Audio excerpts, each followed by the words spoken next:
صحفية مصرية عن تحقيقات أجرتها نيابة أمن الدولة العليا في مصر قولها إن المصري المتهم بالتجسس لحساب إسرائيل قال إن جهاز المخابرات الإسرائيلية الموساد يقف وراء قطع كيبل الإنترنت التابع لمصر والواقع في البحر الأبيض المتوسط. وكانت شبكة الإنترنت قد تأثرت قبل عام ونصف العام جراء انقطاع الكيبلات التي تربط مصر بشبكة الإنترنت العالمية، مما أدى إلى خسائر اقتصادية كبيرة. انضم إلينا من القاهرة مراسل الجزيرة سمير عمر. سمير، ما مدى مصداقية هذا الكلام المنسوب لهذا الرجل المتهم بالتجسس لصالح إسرائيل؟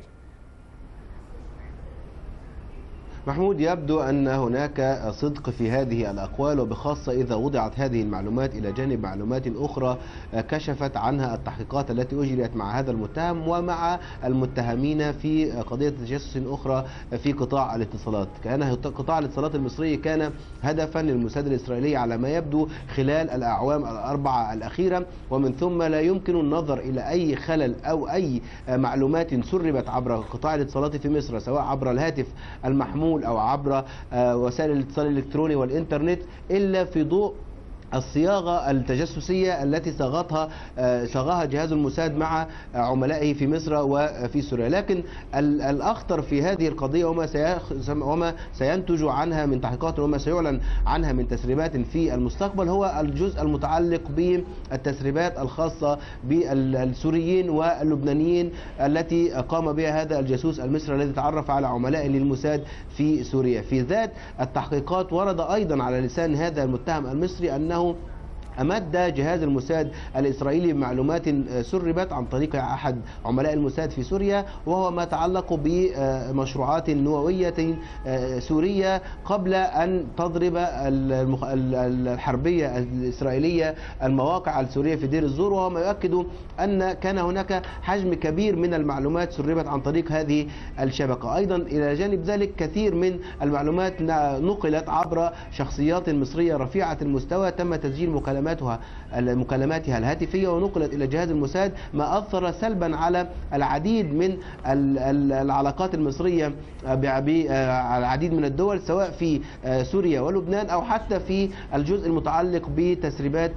خاصة بتحركات المصرية في قضية حوض النيل والأزمة مع دول المنبع. إجمالا نستطيع القول بأن هذه القضية ستكون لها امتدادات مهمة ومؤثرة سواء في محيطها المصري أو تمددها القومي عبر سوريا ولبنان أو حتى في شبكة العلاقات الإقليمية والدولية التي كانت مصر وفقا لمهام التي أكلت لهذا الجاسوس هدفا من قبل جهاز المخابرات الإسرائيلية في السنوات الأربع الأخيرة. هل يتوقع المراقبون لهذه القضية سقوط أو توجيه الاتهام لشخصيات أخرى بخلاف هذا الرجل؟